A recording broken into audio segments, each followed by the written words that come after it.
dimethyltryptamine, or DMT, is one of the most powerful psychedelic compounds known to man.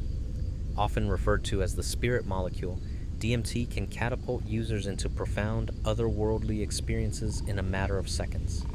At higher doses, this substance doesn't just offer vivid visual and auditory hallucinations, it delivers an overwhelming sense of ego death, where the boundary between self and reality blurs and dissolves completely.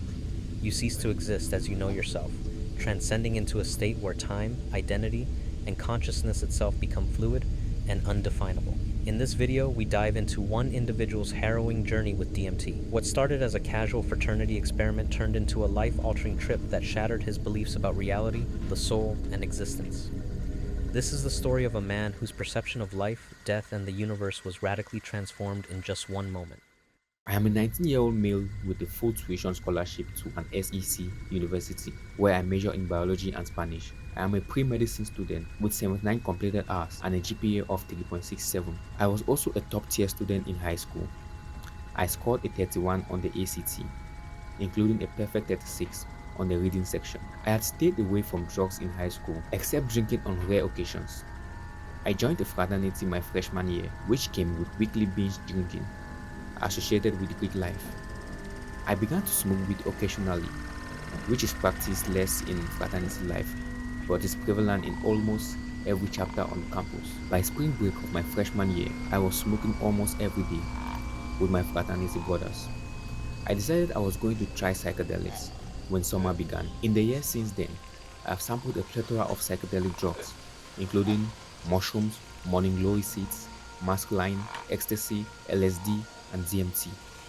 I smoked DMT twice in the summer of 2011. I'll describe in detail the experience I had the second time I smoked DMT. My friend Cars told me he had acquired enough DMT for 3 people to trip. So the next day, we drove down to my roommate Warren's lake house to smoke it. Cars split the yellow-orange crystals into 3 piles, about the size of a nickel. Cars and Warren had their own bowls to smoke the DMT.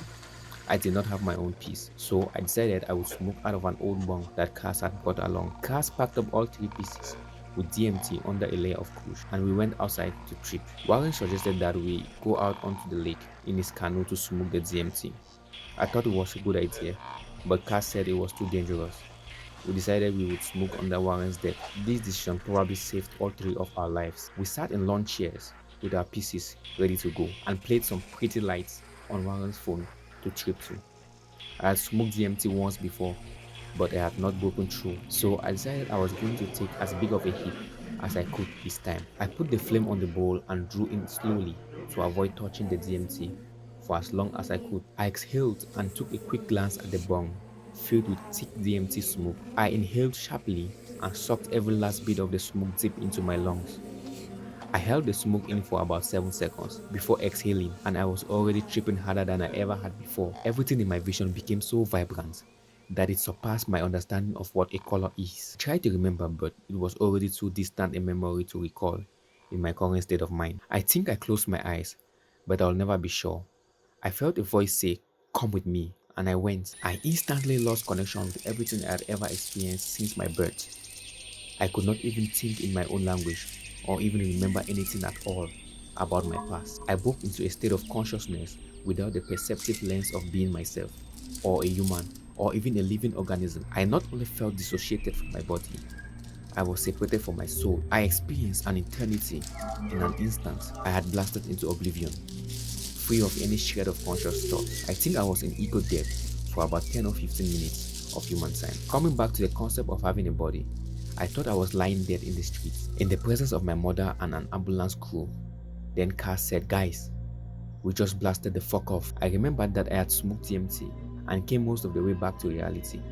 The rest of the 5 or 10 minutes of the experience was just normal visual and feelings that came from an average dose of LSD. The extreme intensity of this trip definitely came from the method of ingestion. Smoking the DMT out of the bong allowed me to take a much bigger hit deeper into my lungs and hold the smoke in longer than is possible with a bowl. DMT tastes absolutely terrible, but I was tripping too hard before my first breath after the hit to comprehend taste. The total loss of connection with my ego shattered everything I had previously believed about the relationship of the human body and the soul. I had been a Christian and fully believed that my soul, in the sense of my personality and memories, would pass into the afterlife. Upon returning from ego death, I immediately dropped the idea that the soul remains intact after the death of the body. I now believe that what people think of as their soul is actually only their perceived separation of their consciousness from their body. I now think of everything much more objectively rather than from the limited perspective of a human. I used to think of God as being very close to the deity described in the Bible. Now, I believe that God is the everlasting and unwavering laws of the universe, such as gravity and intermolecular forces. This DMT trip was much more intense than what I was prepared for or even thought was possible from psychedelic drugs. Since this experience, I have had a few serious after effects that I believe resulted directly from tripping so hard on DMT. Multiple times when I have gotten strong head rushes, I feel extremely spaced out, similar to the feeling of the onset of DMT, and I even taste DMT in my mouth if I let my head hang back over the edge of a chair.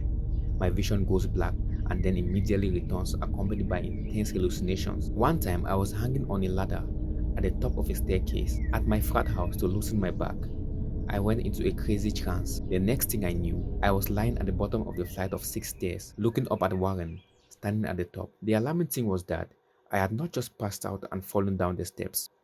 My eyes had been open and I had actually watched as I fell all the way down the steps. I just had been tripping too hard to realize I was in a dangerous situation. I do not recommend that anyone use DMT or other extreme doses of psychedelics unless they are prepared for the possible intense mental consequences that are an inherent risk of psychedelic drug use. Although I consider my DMT trip to be the most important experience of my life, I would never even consider doing it again. Subscribe for more stories like this. I'll catch you guys in the next one. Remy out.